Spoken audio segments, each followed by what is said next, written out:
شہید ذوالفقار علی بھٹو، یہ تو ان کا عزم تھا اپنے وقت میں کہ ان ایریاز کو پاکستان کے ساتھ انٹیگریٹ کیا جائے گا، ان کے لیے باقاعدہ ان کو اسی پولیٹیکل سسٹم میں، اسی پولیٹیکل ڈومین میں لایا جائے گا جس میں کہ باقی پاکستان ہے. بہت عرصہ گزر گیا. یہ جو پولیٹیکل ڈومین میں لانے والی بات ہے، یہ ایسا اس کو ان کو انکارپوریٹ کرنے کی بات ہے یا ان کو ویسے فیسیلیٹیٹ بھی کیا جا سکتا ہے؟ دیکھیے، اس پہ بہت سی رپورٹس ہیں، کوئی ایک آدھ رپورٹ نہیں ہے.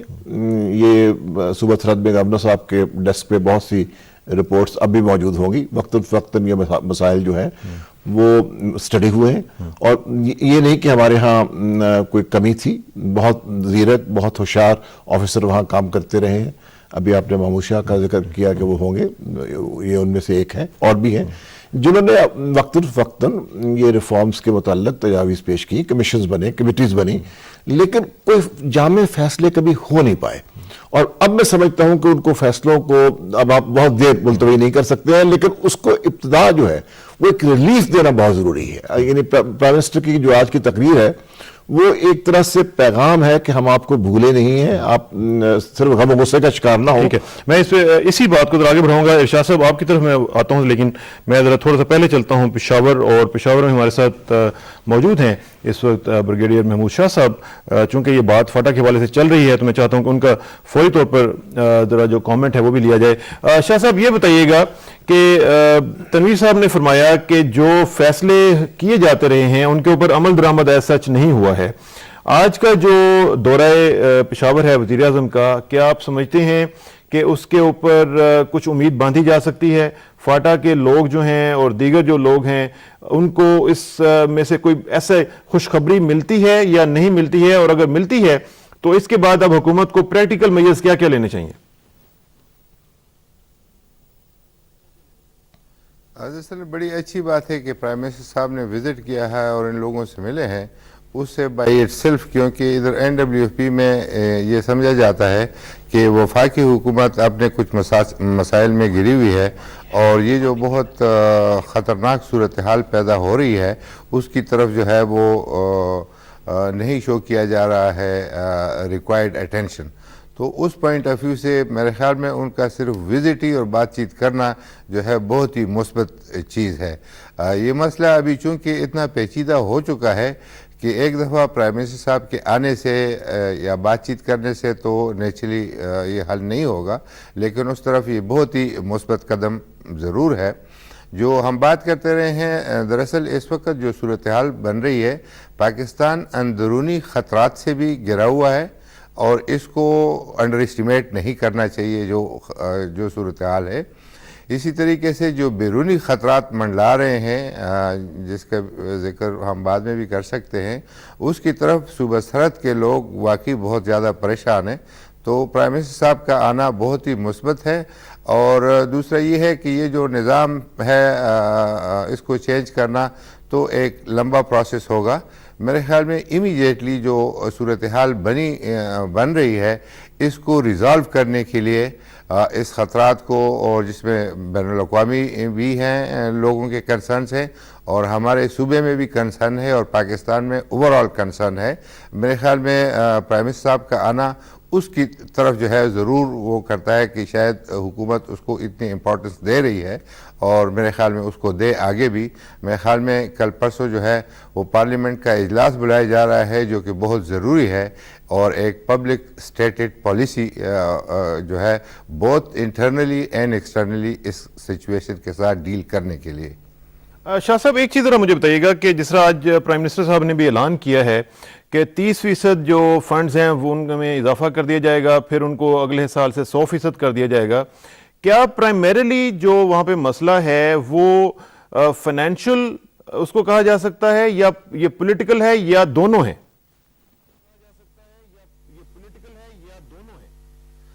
دراصل دونوں ہے. فی الحال تو صورتحال یہ ہے کہ امن و امان کی صورتحال اتنی خراب ہے کہ میرے خیال میں پیسہ خرچ کرنا اگر موجود بھی ہو تو بڑا مشکل ہے.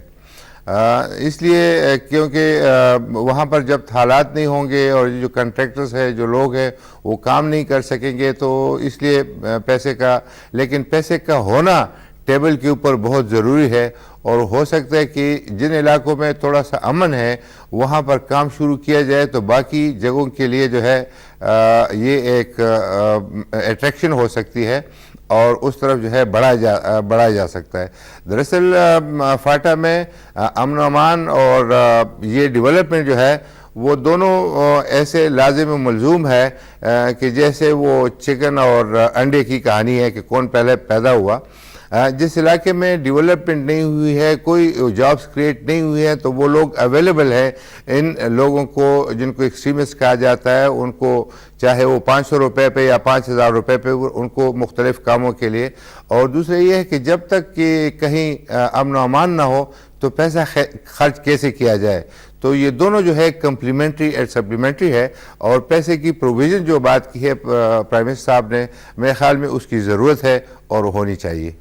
بہت شکریہ شاہ صاحب, آپ سے ہم دوبارہ بھی بات کریں گے, لیکن ہمارے ساتھ اس وقت چونکہ ارشاد صاحب بھی موجود ہیں اور ہم نے بات کرنی ہے دورہ بھارت جو اس وقت جاری ہے ہمارے سیکرٹری خارجہ صاحب کا, اس حوالے سے بھی, اور یہ 5th راؤنڈ آف ٹاکس جو ہے کمپوزٹ ڈائلاگ کا وہ لانچ ہوا ہے, اس حوالے سے ذرا میں بات کروں گا ارشاد محمود صاحب سے. ارشاد صاحب, آپ کچھ زیادہ توقعات اس سے باندھے ہوئے ہیں اس راؤنڈ سے, یا سیم اولڈ ہمارا جو ایک سلسلہ ہے پاک بھارت مذاکرات کا, ایک جیسے وہ کچھ لوگ کہتے ہیں کہ یہ ٹائم گین کرنے کی ایک ایکسرسائز ہوتی ہے انڈیا کی طرف سے اور کچھ بھی نہیں اس میں ہوتا, کوئی توقعات ہیں آپ کے؟ گزشتہ 2 ہفتے میں جو ڈیولپمنٹس ہوئی, جیسے کابل بمبنگ جو ہے وہ بڑی سگنیفیکنٹ ہے, اس پہ جو انڈیا میں سے ریئیکشن آیا نہ صرف میڈیا سے اور پبلک اور سول سوسائٹی سے, بلکہ انتہائی ایک سینئر جو ان کے اہلکار ہیں, نیشنل سیکورٹی ایڈوائزر نارائن نے پاکستان کو ڈائریکٹلی بلیم کیا اور پاکستان کو اکیوز کیا کہ پاکستان اس میں انوالو ہے, اور پھر ہماری ایک آج شیو شنکر صاحب نے بھی آج دوبارہ اس کا اظہار کر دیا. پھر وہ کابل گئے اور افغانستان سے بھی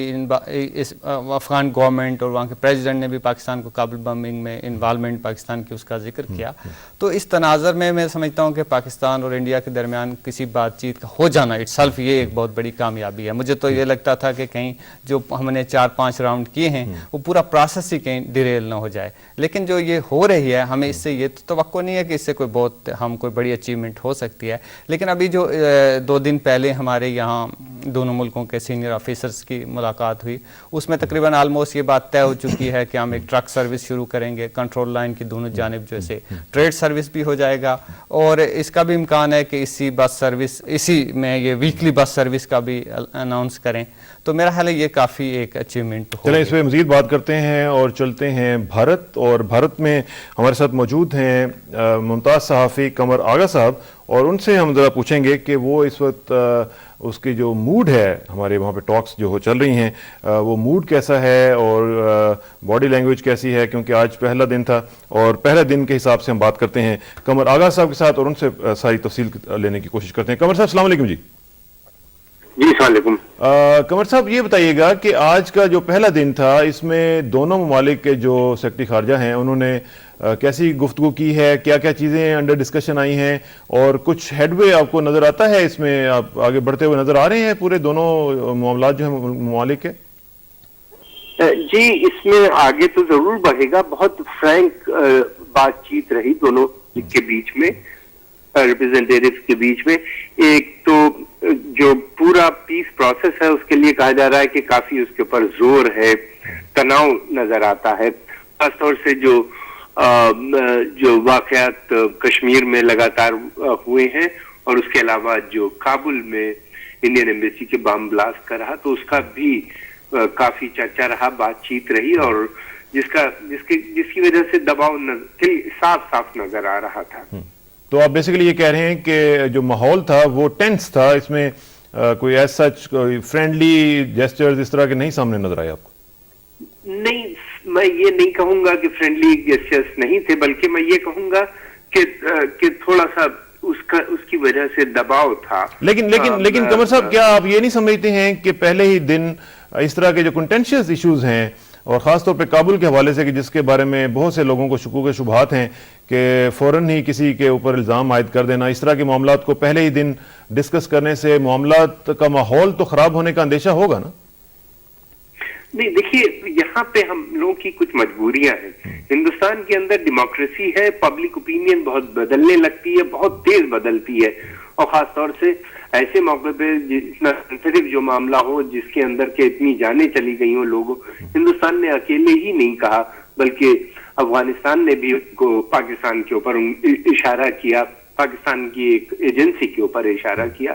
تو اس وجہ سے یہاں اخبار, نیوز پیپر, میڈیا جو اس کا دباؤ پڑتا ہے گورنمنٹ اس کو اس کے حساب سے چلنا پڑتا ہے. یہ بیسیکلی یہ جو پریشر ہے یا دباؤ جس کو آپ کہہ رہے ہیں, یہ اب فوراً اسکیپ گوٹ ڈھونڈنے کی طرف چل پڑتے ہیں بجائے اس کے کہ ایک اس کا تھرو ایک انویسٹیگیشن ہو, اس کے بعد کوئی چیز سامنے آئے تو پھر ٹھیک ہے, اگر کوئی الزام ثابت ہوتا بھی ہے تو پھر ٹھیک ہے. لیکن ہمارے ہاں بھی جب دھماکے ہوتے ہیں یا ہمارے ہاں بھی اس طرح کے کچھ واقعات ہوتے ہیں تو پاکستان نے کبھی اس طرح فوراً 5 منٹ کے اندر اندر کسی کو ایکیوز نہیں کیا. دیکھیے یہ کیس جو تھے پچھلے کچھ دنوں سے ہو رہے تھے یہ بہت خاص نوعیت کے تھے, اور افغانستان کے اندر ہندوستان اکیلا نہیں تھا بلکہ باہر کی بھی بہت سی ایجنسیز نے اس بات پہ شبہ کیا, اس لیے کہا گیا. لیکن ایک بات صاف ہے, ہندوستان اس بات پہ بالکل ابھی تک جڑا ہوا ہے, اور وہ یہ مانتا ہے کہ یہ جو کچھ بھی مسئلہ ہندوستان کا پاکستان سے ہے یہ بات چیت کے ہی ذریعے حل ہو سکتا ہے. یہ اس کا ایک اسٹریٹجک ڈیسیجن ہے جو اٹل بہاری واجپئی صاحب کی گورنمنٹ کے وقت میں لیا گیا تھا, اس کے ذریعے چلا آ رہا ہے. تو ابھی جو حکومت ہے, ابھی حکومت جو ہے وہ آپ کو معلوم ہے کہ زیادہ تر جو انحصار ہے تمام معاملات کے حل ہونے کا وہ کشمیر ایشو پر ہے, اور کشمیر کے اوپر کوئی ڈیولپمنٹ ہوتی ہوئی نظر نہیں آ رہی ہے اس وقت. وہاں پہ کیا فیلنگز ہیں آپ کے ہاں؟ دیکھیے کئی چیزیں ہیں, کافی پروگریس ہو رہی ہے کشمیر کے اوپر. ایک تو سیاچن کے اوپر کافی معاملہ آگے بڑھ گیا ہے, پھر سرگریب کا مسئلہ طے ہوتا ہوا نظر آ رہا ہے. کشمیر کے اوپر کانفیڈنس بلڈنگ میجر اور آگے بڑھ رہے ہیں. بس کی فریکوینسی بڑھائی جا رہی ہے کشمیر کے اندر, خاص طور سے سری نگر, مظفر آباد اور دوسری بسیں جموں سے جو چل رہی ہیں ان کی فریکوینسی بڑھائی جا رہی ہے. تو کافی اس کے اوپر ہے, اور ڈسپیوٹ کے اوپر بھی بات چیت شروع ہو گئی ہے. اور ایک اچھی بات اور بھی ہوئی ہے کہ ٹریڈ جو کہ تقریباً $1 بلین کا ہندوستان اور پاکستان میں بڑھ کے ہو گیا ہے, اور انڈائریکٹ ٹریڈ تو اس سے بھی کہیں زیادہ ہے. ان مسئلوں کے اوپر پہلی بار بات چیت شروع ہوئی ہے. فارن منسٹرز نے بھی پبلک اوپینین کیا کہتی ہے؟ پبلک اوپینین جو ہے کیا وہ پاکستان کے ساتھ بہت اچھے روابط قائم کرنے کے حق میں ہے, یا جو عام لوگ ہیں جو سٹریٹ کے اوپر چلنے والے لوگ ہیں وہ پاکستان کے ساتھ تعلقات اچھے نہیں چاہتے ہیں؟ ہندوستان میں میں سمجھتا ہوں شاید ہی کچھ لوگ ہوں گے جو نہیں چاہتے ہوں گے کہ ریلیشن پاکستان سے اچھا نہ ہو. پاکستان ایک پڑوسی ملک ہے, پاکستان کی اگر ترقی ہوتی ہے تو ہندوستان کا بھی اس میں کافی فائدہ ہے.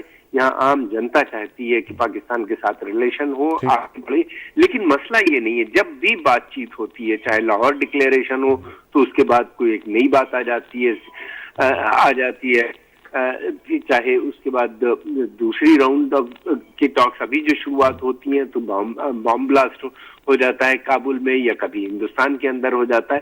تو کچھ ایسے عناصر ہیں جو اس بات پہ لگے نہیں کہ بات چیت آگے نہ بڑھے, صحیح کہہ رہے ہیں, دوستی آگے. اچھا آخر میں قمر صاحب یہ بتائیے گا کہ آج لوک سبھا کا جو اجلاس ہے وہ شروع ہو گیا ہے, اس میں کیا دیکھ رہے ہیں آپ؟ منموہن سنگھ صاحب ووٹ آف کانفیڈنس لے لیں گے؟ دیکھیے یہ کہنا تو ابھی ذرا مشکل ہوگا. امید کافی نظر آ رہی ہے, بہت ری الائنمنٹ ہو رہا ہے, بہت تیزی کے ساتھ ری الائنمنٹ ہو رہا ہے. بہت سے پارٹیز اور گروپس اور سب گروپس جو ہیں ان کے روزانہ اسٹینڈ بدل رہے ہیں بعض ایشوز کو لے کے اوپر.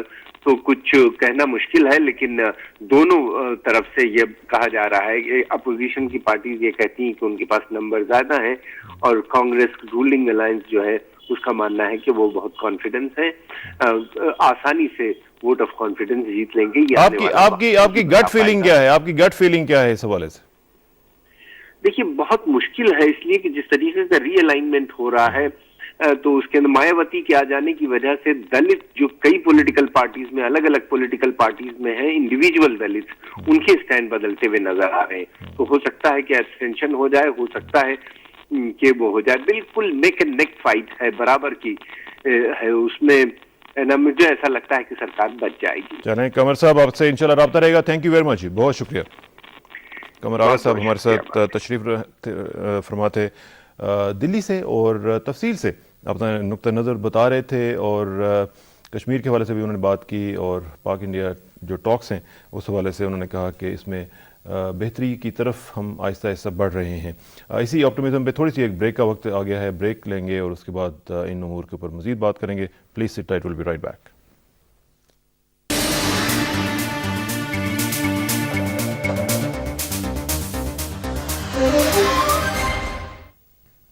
ویلکم بیک ناظرین. بات ہو رہی تھی پاکستان انڈیا ٹاکس کے حوالے سے, اور اس سے پہلے ہم بات کر رہے تھے فاٹا کی سچویشن کے حوالے سے, جو وزیر اعظم آج پشاور میں گئے اور انہوں نے وہاں پہ خطاب کیا. تنویر صاحب, یہ جو بھی ہم بات کر رہے تھے قمر آغا صاحب کے ساتھ, ٹاکس شروع ہوئی ہیں اور پہلے ہی دن پاکستان پر ایک الزام لگا دیا گیا ہے ایک بار پھر کہ جی آپ کابل بومبنگ میں شامل تھے. اچھا, اب یہ جو چیز ہے اس میں آپ چونکہ ان تمام معاملات میں انوالو رہے ہیں, یہ جو سیکٹری لیول کی ٹاکس ہوتے ہیں دے آر ویری سینسٹیو, اس میں اس طرح کی چیزیں پہلے ہی دن پہلے ہی راؤنڈ میں بات کرنا, از دیٹ اپروپریٹ؟ میرا خیال ہے اپروپریٹ کی بات نہ کہیں, ناگزیر تھا. اور اس لحاظ سے قمر آغا ٹھیک فرما رہے تھے کہ ایک وہاں دباؤ ہے, پبلک اوپینین کی وہ بات کر رہے تھے. پبلک اوپینین کریٹ بھی تو کی جاتی ہے, یعنی اب پبلک اوپینین کریٹ ہوئی ہے پچھلے چند دنوں میں. اب ایک حادثہ ہوا ہے, خوفناک حادثہ ہوا ہے کابل کی ایمبیسی کا, اس کی آپ بھی مذمت کرتے ہیں, میں بھی کرتا ہوں, ہمارے ہاں اس قسم کے کئی واقعات ہوئے ہیں. اس سے صاف ظاہر ہے کہ یہ جو علاقہ ہے یہ انفلیمڈ ہے, اس میں کچھ ایسے رجحانات ہیں جو خطرناک ہیں, سب کے لیے خطرناک ہیں, ہمارے لیے بھی خطرناک ہے, افغانستان کے لیے خطرناک ہے, ہندوستان کے لیے خطرناک ہے, بین الاقوامی برادری کو تشویش ہے. لیکن جب یہ واقعات ہو جاتے ہیں تو میں سمجھتا ہوں کہ اس پہ ریئیکشن یہ ہونا چاہیے کہ فرداً اور اجتماعی طور پہ اس کی کوئی تفتیش ہو, کسی نتیجے پہ پہنچا جائے. یہ ایک دم سے جو فیصلہ کر لیا جاتا ہے, اب آئی ایس آئی کو آپ نے ایک بہت اعلیٰ سطح پہ نیشنل سیکیورٹی ایڈوائزر, اب اگر آج وہ دباؤ تھا تو پھر میں یہ توقع کرتا ہوں, یعنی اگر میں وہاں موجود ہوتا تو پھر میری جانب سے تقاضا یہ ہوتا کہ پھر آپ ثبوت بھی ساتھ پیش کیجیے. اگر آپ اتنا بڑا الزام لگا رہے ہیں, کیونکہ یہ بظاہر تو یہ ایسی بات پہ یہ تو قرینہ قیاس نہیں, کیونکہ پاکستان کی 2004 سے بہت بڑی انویسٹمنٹ ہے ہندوستان کے تعلقات کی. ایک اسٹریٹجک ڈیسیجن ہے ہمارا بھی ان کا بھی کہ ماضی کے کنفرنٹیشن کو چھوڑ کے ایک ریکنسیلیشن کی طرف نے بڑھنا ہے, بلکہ تعاون کی طرف بڑھنا ہے. اور پھر اسی حکومت نے ابھی حال ہی میں ایک بہت بولڈ قدم اٹھایا ہے, ٹریڈ میں ایک اوپننگ دی ہے. ابھی ہم اس سٹیج پہ نہیں پہنچے ہیں جہاں کے موسٹ فیورڈ نیشن ٹریٹمنٹ ہو, لیکن کافی گنجائش اس میں رکھی گئی ہے اور وہ سبسٹینٹو ہے, یعنی وہ کاسمیٹک نہیں ہے. تو یہ باور کرنا, یہ کہنا کہ اسی حکومت کی کوئی ایجنسی پورے سارے اس عمل کو جو اتنے برسوں میں محیط ہے اس کو ڈیریل کرنے پہ تلی ہوئی ہے, میں یہ سمجھتا ہوں زیادتی ہے اور وداؤٹ اینی پروفس, اور یہ دیکھیے یہ جو آرگومنٹ ہے کہ صرف ہندوستان میں نہیں کہا گیا, افغانستان میں کہا گیا, یہ تو ان کی آرگومنٹ کو ویکن کرتا ہے. اس سے بلکہ یہ ہوتا ہے کہ ہمیں پرابلم ہو جاتا ہے اپنی پبلک اوپینین کا. ہماری پبلک اوپینین یہ کہتی ہے کہ ایک اینٹی پاکستان آرکیسٹریٹڈ کیمپین چلایا جا رہا ہے. وہ بھی تو ایک پبلک اوپینین کی بات ہے نا, یعنی صرف شیو شنکر ہی پبلک اوپینین سے متاثر نہیں ہوتے ہیں, سلمان بشیر جو ان کے سامنے بیٹھے ہیں ان پہ بھی تو دباؤ ہے نا پبلک اوپینین کا. تو یہ میں تو یہ سمجھتا ہوں. تو کیا یہ جیسے میں نے ان سے بھی سوال کیا تھا کہ اسکیپ گوٹنگ ہوتی ہے کہ فوراً چونکہ وہاں پہ ہوا ہے دھماکہ اس لیے باقی سب چیزوں کو چھوڑ دیا جائے, پاکستان کا نام لیا جائے تاکہ آرام سے تسلی سے نہیں. دیکھیے آج تو یعنی یہ اگر ہندوستان کے فارن سیکرٹری اس سے آغاز نہ کرتے تو ہندوستان کا میڈیا انہیں کہیں کھڑا ان کے لیے بہت مشکل. یہ بھی تو زیادتی ہے. ہاں, ایک ایٹماسفیئر ہے. اگر آپ اپنے آپ کو کہتے ہیں کہ جی وی آر اے ڈیموکریسی, اور پھر یہاں پہ میڈیا ہمارا بڑا جناب ڈیولپڈ ہے, انڈیا میں ڈیموکریسی بھی ہے, انڈیا میں ایک اسٹریٹجک کمیونٹی بھی ہے جو بہت نیشنلسٹک ہے, جو تند مزاج بھی ہے, وہ بہت سخت بات کرنے کے عادی ہیں, ان کو اچھا لگتا ہے اس طرح. ہاں, یہ ایک ہے. تو وہی اسی طرح کی ایک لابی ان کے میڈیا میں بھی ہے. جی وہ ڈومینیٹ کرتے ہیں اس کو, وہ ان کے ہاں یہ بہت پرفیکٹ سسٹم ہے, اور اس کو اگنور کرنا شاید ان کے لیے ممکن نہیں تھا. لیکن چلیے بات ہو گئی, اور باقی چیز جو ہے ایک ہم نے ان سے ٹیررزم میکنزم کی بات بھی کی ہوئی ہے. اگر کوئی ثبوت ہے تو اس ٹیررزم. اس میں ارشاد صاحب آپ ذرا مجھے بتائیں کہ جہاں پہ حالات اس طرح کے ہوں, ایک ٹرسٹ ڈیفیسٹ ہو اور شدید قسم کا ہو, یہ کوئی چھوٹا موٹا نہیں ہے جس میں ہم ہر چیز میں وہ ہم پہ ڈال دیتے ہیں اور شک کرتے ہیں کہ یہ تو اس میں آپ انوالوڈ ہیں, اس حالات میں آپ کس طریقے سے آگے بڑھ سکتے ہیں؟ ہم سی بی ایمز کرتے رہتے ہیں, ہم پتہ نہیں کیا بسیں چلاتے رہتے ہیں, کوئی اس کا فائدہ نہیں نظر آتا ہے. ہم نے مذاکرات کیے, ہم نے 4 پوائنٹ فارمولا دے دیا, ہم نے سب کچھ کر دیا, ہم نے فلیکسیبلٹی شو کر دی, ادھر سے ریسیپروکل کوئی رسپانس ہی نہیں آتا. دیکھیں, جیسے تنویر صاحب نے کہا اور قمر آغا صاحب نے بھی کہا کہ اسٹریٹجک دونوں حکومتوں نے ایک اسٹریٹجک ڈیسیژن کیا ہے کہ ہم ماضی کو چھوڑ کے اب آگے بڑھیں گے.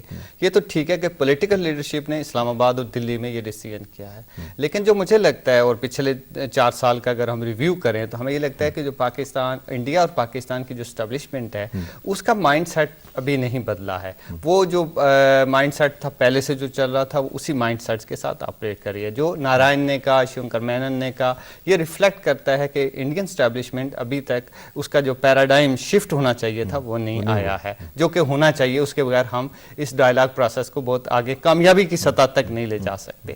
جہاں تک اس بات کا تعلق ہے کہ 4 سال میں ہم نے کیا اچیو کیا, میرا خیال ہے کہ ہم نے کافی کچھ اچیو کیا. جیسے انڈیا اور پاکستان کے درمیان تعلقات کا جو آج کا لیول ہے, اگر یہی بامنگ آپ 2002 میں یا 2003 میں ہوتی تو ممکن ہے دونوں ملکوں کے درمیان کوئی ایک جنگ چھڑنے کا ماحول بن جاتا. اور پھر ہم نے, آپ کو یاد ہوگا کہ آئیس لیول پہ دونوں ملکوں کی طرف سے کہا گیا کہ ہم نیوکلیئر بم استعمال کریں گے, لیکن اس دفعہ ایک ریسٹرینٹ کی سی کیفیت بھی آپ نے دیکھی ہوگی کہ ایک دوسری لیول پہ, اگرچہ نارائن نے ایسے باتیں کی تو دوسرے لیول پہ اس کو کول ڈاؤن بھی کیا گیا. تو پیس لا بھی دونوں ملکوں میں اس کا ایک بہت بڑا حصہ ایسا ہے کہ جو پیدا ہو چکا ہے اور جو اس پورے پروسیس کو سپورٹ کر رہا ہے. ٹھیک ہے, اس پہ مزید بھی بات کریں گے, لیکن چونکہ محمود شاہ صاحب ہمارے ساتھ پشاور سے موجود ہیں, میں ان کی موجودگی کا فائدہ اٹھاتے ہوئے ان سے پوچھوں گا. محمود شاہ صاحب, ہمارے جو تعلقات وہاں پہ اس وقت افغانستان کے ساتھ ہیں, آپ نے دیکھا کہ ان میں ایک سینسٹیو ٹرن آیا ہے اس بومنگ کے بعد, لیکن فاٹا کی بھی صورتحال کے اوپر اس کا امپیکٹ پڑتا ہے. میں دیکھ رہا تھا کہ ہمارا جو Afghan side of the border ہے اس میں ادھر سے ہمیں وہ رسپانس بھی نہیں ملتا ہے, وہ پریکٹیکل میجرز بھی نہیں ملتے ہیں جس طرح کہ ہم نے اپنے بارڈر پہ کیے ہوئے. 1200 سے زیادہ ہمارے چیک پوائنٹس ہیں, 100,000 سے زیادہ ہمارے جو فوجی ہیں, ایف سی کے لوگ ہیں, وہ وہاں پہ موجود ہیں. یہاں پہ میں دیکھ رہا ہوں کہ جو ہماری طرف سے پریکٹیکل میجرز لیے جاتے ہیں ان کو ریسپروکیٹ نہیں کیا جاتا ہے افغانستان کی طرف سے. الٹا وہ ہم پہ پریشر ڈال دیتے ہیں جی کہ آپ ہمارے لیے پرابلمز کریٹ کر رہے ہیں. ٹھیک ہے, ہمارے پاس وہاں پہ 40,000 کے قریب لیگل کراسنگز بھی ہیں, سارا کچھ ہے, لیکن کیا افغانستان کو بھی کچھ اس معاملے میں کرنے کی ضرورت ہے یا نہیں ہے؟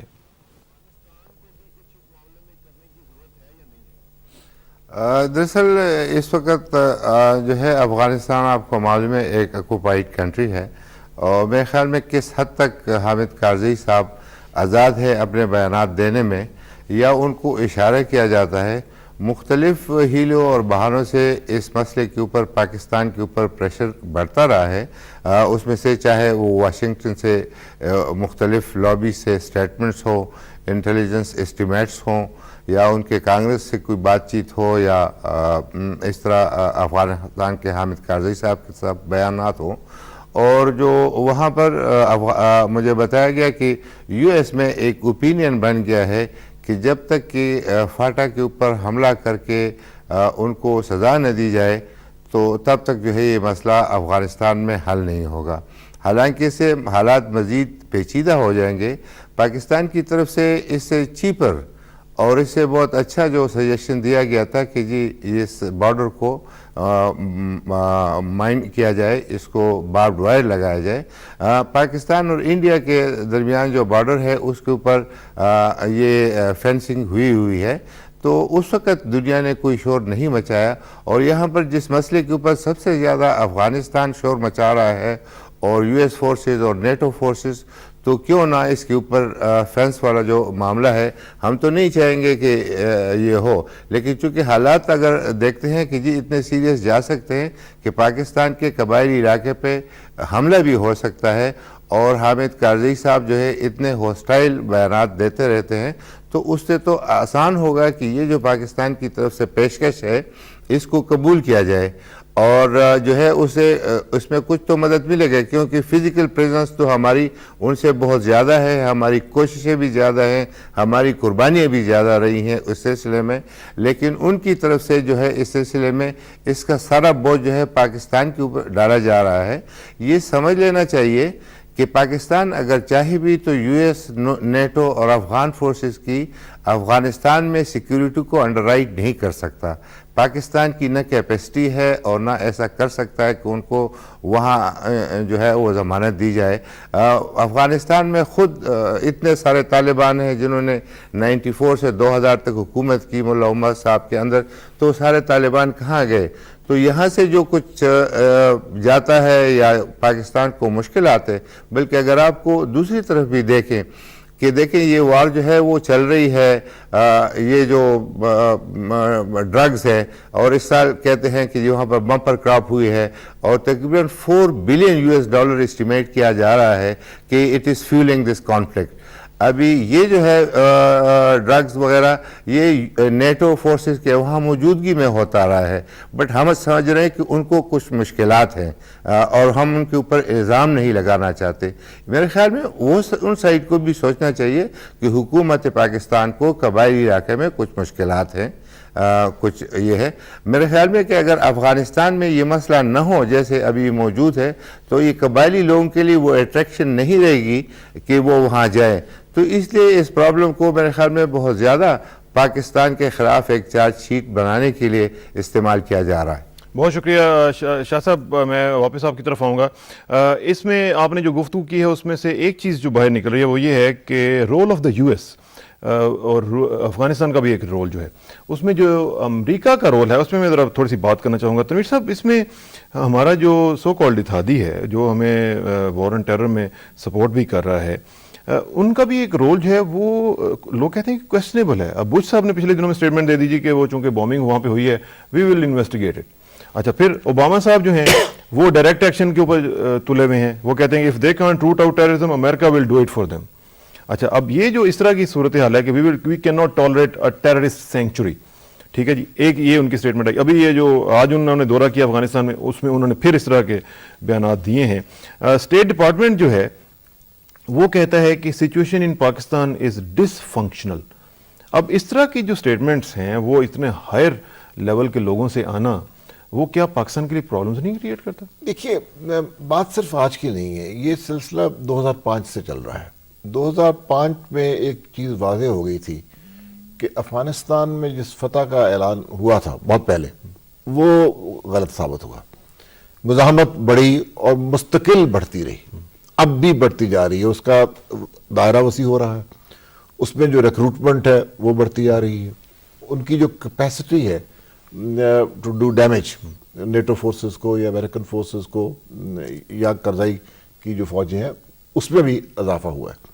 اب ایک دباؤ وہاں بھی ہے پبلک اوپینین کا کہ پہلے وہاں تو سوال بنیادی پوچھا جاتا ہے امریکہ میں کہ وی نو ہو لاسٹ عراق اور who lost Iraq, now who is losing Afghanistan. تو اس پہ پاکستان پہ مستقل ایک پریشر رکھا گیا ہے کہ we are not doing enough, do more. اب بھی کل میرا خیال کل یہ سیکرٹری رائس نے کہا, کانڈولیزا رائس نے کہا ہے کہ پاکستان should do more. یہ تو ایک مستقل ان کی ایک تھیم ہے. لیکن اس لیے یہ پریشر ڈالنے کے لیے ہوتا ہے یا ویسے they really mean it؟ نہیں, I think they mean it. کیونکہ دیکھیے نا, جب اس قسم کی چیز مستقل کی جاتی ہے اور برابر 2.5-3 برس ہو تو پھر ظاہر ہے کہ انسان سوچتا ہے کہ اس کا پس منظر کیا ہے. پس منظر میں سمجھتا ہوں بہت واضح ہے. پس منظر یہ ہے کہ وہ جو کولیشن فورسز ہیں ان کے جو سربراہ ہیں وہ چاہتے ہیں, فیصلہ ساز جو ادارے ہیں وہ یہ چاہتے ہیں کہ پاکستان کی جو آرمڈ فورسز ہیں وہ اس ایریا میں کامبیٹ میں الجھے رہے تاکہ یہ جو دباؤ ہے یہ ٹرانسفر نہ ہو ان پہ. اور اس کے لیے دیکھیے ایک حد تک تو الزام ان کا درست ہے, یعنی اس حد تک درست ہے کہ 2500 کلومیٹر یہ ہے, اور آپ نے خود ہی فرمایا کہ پاکستان نے تو 1000 سے زیادہ پوسٹیں کی ہوئی ہیں, اس جانب تو کچھ بھی نہیں ہے اور نہ ان میں اہلیت ہے. لیکن اگر وہ چاہتے ہیں کہ ہم الجھے رہیں تو پھر کیا یہ ہماری جنگ ہے؟ جی دیکھیں یہ بھی ایک کویسچن اٹھتا ہے. میں نے شروع میں عرض کیا تھا کہ ہماری جنگ نہیں تھی جب ہم نے, اب ہو گئی, لیکن یہ ہماری جنگ بن چکی ہے کیونکہ جب Now we should own it.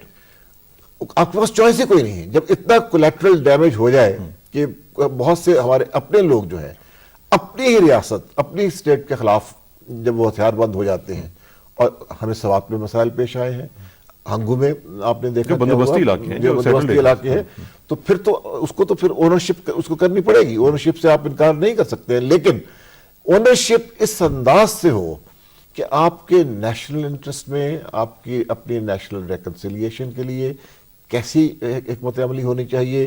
وہ ضروری نہیں ہے کہ یہ ویسے بہت بڑا کویسچن ہے. میں اس میں تھوڑا سا ارشاد صاحب آپ کا بھی ویو لوں گا. آپ اگرچہ کشمیر کے اوپر ایکسپرٹ ہیں لیکن میرا خیال ہے کہ یہ بھی چونکہ سارا علاقہ اس کے ساتھ ریلیٹ کرتا ہے اور یہ سارا اس کے ساتھ ملتا ہے. اور افغانستان میں آپ نے دیکھا کہ انڈیا کا رول اور یہ سارا کچھ. کیا یہ جو ہم وار لڑ رہے ہیں اس سے ہمارا جو ایک کشمیر کاز تھی وہ سفر ہوئی ہے, وہ اس کو نقصان پہنچا ہے یا اس کو کوئی فائدہ پہنچا ہے؟ آپ کی پرسنل اوپینین اس حوالے سے کیا؟ دیکھیے کشمیر تو بالکل پس منظر میں چلا گیا اس کی وجہ سے. جو ایک گلوبل سین میں کشمیر تھا, آج آپ کو کشمیر کہیں نہیں نظر آتا آئے گا. حالانکہ پرویز مشرف نے کہا تھا جب یہ وہ وار آن ٹیرر کو سپورٹ کرنے گئے تھے تو جیسے انہوں نے کہا تھا نیوکلیئر اور دوسری چیزوں کے علاوہ کشمیر پہ بھی دنیا ہماری مدد کرے گی. لیکن ہم نے دیکھا کہ ان پچھلے 5-6-7 سال میں کشمیر کہیں بھی نہیں رہا. لیکن ایک دوسرا پہلو اس کا یہ ہے کہ انڈیا کی جو افغانستان کے اندر انوالومنٹ ہوئی, اس انوالومنٹ کی وجہ سے یہاں افغانستان کے اندر پاکستان اور انڈیا کے جو انٹرسٹ ہیں ان میں بھی ایک بہت کلیش پیدا ہوا ہے, جسے ہمیں تسلیم کرنا چاہیے. جو ان کی 4-5 کونسلیٹس ہیں وہاں, ان کے بارے میں بہت مصدقہ لوگ جو بہت ہی سینئر لوگ ہیں پاکستان اسٹیبلشمنٹ کے, وہ لوگ بار بار یہ کہتے رہے. ایون پریزیڈنٹ نے خود کہا ہے کہ پاکستان میں جو بامنگ ہوئی ہے, جو انسرجنسی ہے فاٹا میں اور فرنٹیئر میں, اس میں انڈینز انوالومنٹ ہے. جیسے میں نے پہلے کہا تھا کہ اسٹیبلشمنٹ کے مائنڈ سیٹ میں بہت تبدیلی نہیں ہوئی, چونکہ کشمیر میں ان کو ایک بہت مشکل وقت کا سامنا کرنا پڑا. اس پنجاب میں ان کے ساتھ بڑے برے حالات ہوئے, تو یہ ان کے لیے ایک اچھا موقع تھا. انڈین انٹیلیجنس کے اگر پرسپیکٹیو سے آپ دیکھیں تو ان پے بیک کرنے کا ان کو ایک موقع ملا ہے. نہیں, یہ جو کابل بومنگ جو تھی, کابل بومنگ میں کچھ لوگ یہ کہتے ہیں جی کہ یہ جان کے کروائی گئی تاکہ انڈین ٹروپس جو ہیں ان کو افغانستان میں لانے کا بہانہ بن سکے. اچھا, اب کچھ لوگ ساتھ یہ بھی کہتے ہیں کہ انڈیا کبھی بھی نہیں چاہے گا کہ وہ افغانستان میں آ کے پھنسے, جس طرح کہ روس پھنسا تھا اور وہ اپنی فورسز یہاں پہ لے آئے اور وہ پھر ظاہر ہے کہ طالبان کا وہاں پہ معاملہ اور ٹھیک ٹھاک وہاں پہ مسائل جو ہیں وہ اس دلدل میں پھنس سکتا ہے. تو آپ کے نزدیک کون سا ویو بہتر ہے اور کون سا ویو ٹھیک ہے؟ دیکھیے انڈینز کی جو میری انڈرسٹینڈنگ ہے, وہ جو انڈینز کی انوالومنٹ افغانستان میں کم ہے وہ امریکن کی وجہ سے. جو امریکنز کہتے ہیں کہ چونکہ اس سے پاکستان بہت ہوسٹائل ہو جائے گا اور پاکستان ایک کوئی دوسری پوزیشن لے سکتا ہے, ادروائز پوزیشن جو اب وار آن ٹیرر میں پارٹنر ہونے کے بجائے میں بھی اس کے برخلاف چلا جائے. لہٰذا امریکن ان کو کہہ رہے ہیں کہ آپ سلولی افغانستان میں چلیں. ادروائز انڈینز تو آپ کو معلوم ہوگا کہ ابھی امریکنز نہیں افغانستان میں پہنچے تھے تو انڈینز نے ایمبیسی وہاں شروع کر دی تھی, ان کے فارن منسٹر وہاں پہنچ گئے تھے. تو میرا خیال ہے کہ وہ تو ڈسپیریٹ ہیں, وہ افغانستان میں جانا چاہتے ہیں, افغانستان میں ان کے لیے بہت اپرچونیٹی ہے. تو پھر اس کا مطلب یہ ہوا کہ جو آپ نے شروع میں بات کہی کہ ہم یہ جو جنگ لڑ رہے ہیں, is that at the cost of Kashmir? Kashmir نے تو بہت سفر کیا, اس میں کوئی شک نہیں, کشمیر نے بہت سفر. میں اس سے بالکل اتفاق کرتا ہوں کہ کشمیر پس منظر میں چلا گیا ہے. گلوبل لیول پہ دیکھیے ایک جو بہت بڑا سیٹ بیک جو ہمیں ہوا ہے وہ یہ ہے کہ ایک جو مسلمہ اصول تھا یونائٹڈ نیشنز کا, انٹرنیشنل لا کا, انٹرنیشنل کنونشنز کا, the right of self determination of oppressed people of occupied lands, وہ اس کا کوئی وجود نہیں رہا, اس کے لیے کوئی سپورٹ نہیں. اور اس کی وجہ سے کشمیر کے عوام کو بہت ایک ڈس ایڈوانٹیج میں جانا پڑا ہے. اور اس کا براہ راست تعلق ہے یہ وار آن ٹیرر سے, کیونکہ امریکہ ہمیشہ ایک میجر آئیڈیا چاہتا ہے جس کو وہ ری فارمولیٹ کرتے رہتے ہیں. بعض اوقات وہ کیموفلاج بھی ہوتا ہے. مثلا عراق کی بات تھی, آپ بھی جانتے ہیں, میں بھی جانتا ہوں کہ اس میں آئل بھی تھا, بہت سی چیزیں تھیں, لیکن اس کو لبرٹی, فریڈم, ڈیموکریسی کہا گیا. یہی افغانستان میں بھی کہا گیا. تو لیکن اس میں اگر کوئی کامیابی ہو جاتی تو شاید صورتحال مختلف ہوتی. دونوں صورتوں میں کوئی خاص کامیابی نہیں ہوئی. اور اب افغانستان کا جو مجھے سب سے بڑی تشویش ہے, آپ نے اوباما کی بات کی. اوباما صاحب نے الیکشن ایئر ہے, وہاں الیکشن ایئر میں افغانستان بہت بڑا ایشو ہے. وہ جان بوجھ کے اس کا ایشو بنایا گیا تاکہ عراق کی زیادہ بات نہ ہو. اوباما بات کرتے ہیں عراق کی, وہ کہتے ہیں کہ میں وہاں سے امریکن ٹروپس کو نکال لوں گا, لیکن اس کو وہ واپس لا کے وہ کمپنسیٹ یہ کرنے کے لیے کہتے ہیں کہ افغانستان میں فتح ممکن ہے اور اس کو ہم حاصل کریں گے. اس پہ انہوں نے اپنے کیمپین میں بڑی سخت باتیں بھی کی ہیں. لیکن ابھی جب وہ افغانستان آئے ہیں تو میں نے دیکھا کہ ان کے لب و لہجے میں تھوڑی سی ایک مثبت تبدیلی ہوئی.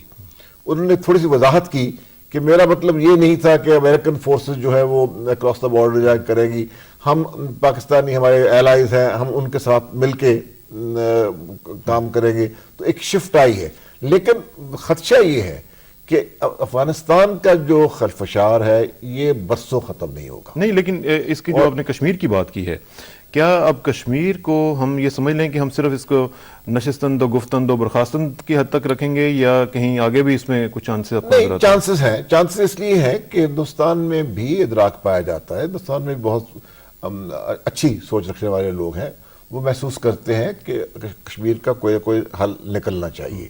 اب یہ ہے کہ ابھی تک پاکستان اور وہ کوئی ہم آہنگ نہیں ہے. نہیں، لیکن وہ پلیٹر پہ رکھ کے تو ہمیں نہیں دیں گے نا. پلیٹر پہ It's not bleeding anymore. ہاں، میرا خیال ہے یہ تو وہ کبھی بھی نہیں کریں گے کہ آپ کو پلیٹر پہ رکھ کے دیں، لیکن اس کے جو ممکنہ حل ہماری طرف سے بات چیت ہوتی رہی ہے، ان پہ وہ بات چیت کرنے کو تیار ہیں. ان کی مشکلات جو ہیں وہ صرف پاکستان سے متعلق نہیں ہے، وہ کشمیری عوام سے متعلق ہے. کشمیر جس کو انڈین ہیلتھ کشمیر ہم کہتے ہیں، اب اس کے اندر بھی تو اعتراضات ہیں. ویلی کے لوگ اور کچھ کہہ رہے ہیں، جموں میں ایک ہندو نیشنلزم کو فروغ دیا گیا ہے، لداخ میں بھی ایک کوشش کی گئی ہے کہ ایک اینٹی ویلی یا اینٹی مسلم ایک سینٹیمنٹ. اس میں ایک پوائنٹ اضافہ کرنا چاہوں گا تنویر صاحب کی بات کہ کشمیر جو ویلی ہے پرٹیکولرلی اور جو مسلم ایریاز ہیں ان میں بہت سینٹیمنٹ ہے آزادی کا اور اینٹی انڈیا ہیٹریٹ میں جو بدل چکا ہے. ابھی آپ اگر پچھلے 1-2-3 ہفتے کے اخبارات دیکھیں تو کوئی 1 ملین سے زیادہ لوگوں نے پروٹیسٹ کیا، 1 ملین سے زیادہ لوگوں نے شرائن بورڈ کے مسئلے پہ. اور اس سارے پروٹیسٹ میں لوگوں نے صرف شرائن بورڈ کو ٹارگٹ نہیں کیا، جو ہزار تھا، جو ریفلیکشن تھی وہ یہ تھی کہ اینٹی انڈیا تھے، اور لوگوں نے آزادی کے نعرے لگائے. اور مجھے کئی دوستوں نے بتایا کہ جو دور دراز ریموٹ ایریاز تھے وہاں بھی مکمل ہڑتال ہوئی اور لوگوں نے پروٹیسٹ کیا. 1 دن نہیں 8 دن پروٹیسٹ کیا. تو یہ جب تک یہ سینٹیمنٹ کشمیر میں موجود ہے، انڈینز کو کچھ نہ کچھ اس کا وے آؤٹ نکالنا پڑے گا. اس کے بغیر وہ اس کے ساتھ وہ وے آؤٹ کا جو ایک ہم نے فارمولا نکالا ہے وہ ہے مذاکرات. وہ ہم کرتے رہتے ہیں. آج 5th راؤنڈ جو ہے وہ ٹاکس کا شروع ہو گیا ہوا ہے.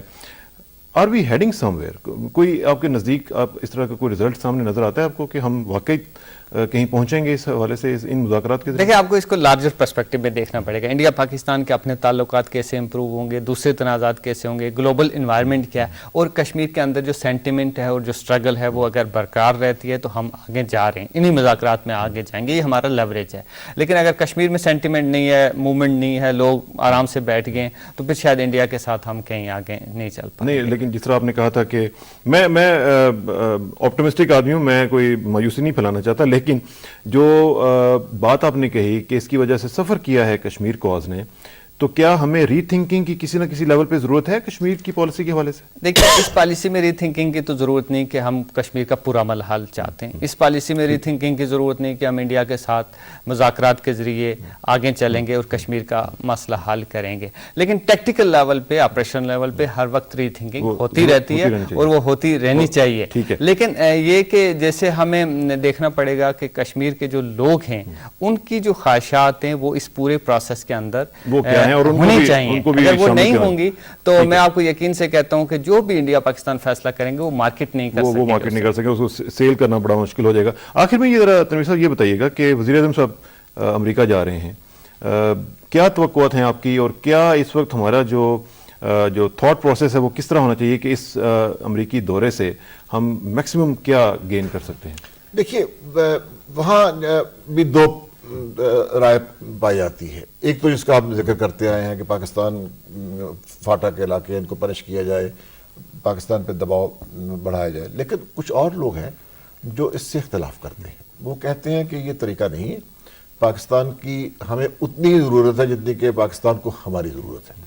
اور وہ کہتے ہیں کہ ٹرانسفارمیشنل ڈپلومیسی کرنی چاہیے. اس کے لیے وہ ایک بل بھی ہے جس میں کہ وہ کہتے ہیں کہ ملٹری اسسٹنس سے ذرا شفٹ کر کے یہ ایک طویل 5 برس کے لیے جو بائیڈن اور لوگر والا جہاں وہ انتظامات کیے جائیں تاکہ پاکستان کی جو کیپیسٹی ہے یہ پاورٹی ایلیویشن کی، ایجوکیشن کی، ہیلتھ کی، تو میں سمجھتا ہوں کہ اس پہ ہمیں زور دینا چاہیے. اور دوسرا یہ کہ میں سمجھتا ہوں کہ پرائم منسٹر صاحب کو، صدر بش کو یہ ریمائنڈ کروانا چاہیے کہ اس طرح جب اب ہم نے ان سے رشتہ استوار کیا تھا تو اس بنیاد پہ کیا تھا کہ یہ ماضی کی طرح یہ فلکچویشن نہیں ہوگی، اس پہ استقامت ہوگی اور یہ لانگ ٹرم ہوگا. بہت شکریہ تنویر احمد خان صاحب، اور اللہ کرے کہ جو آپ کہہ رہے ہیں اس طرح ہو سکے اور اس میں سے اچھے رزلٹس جو ہیں وہ برآمد ہو سکیں.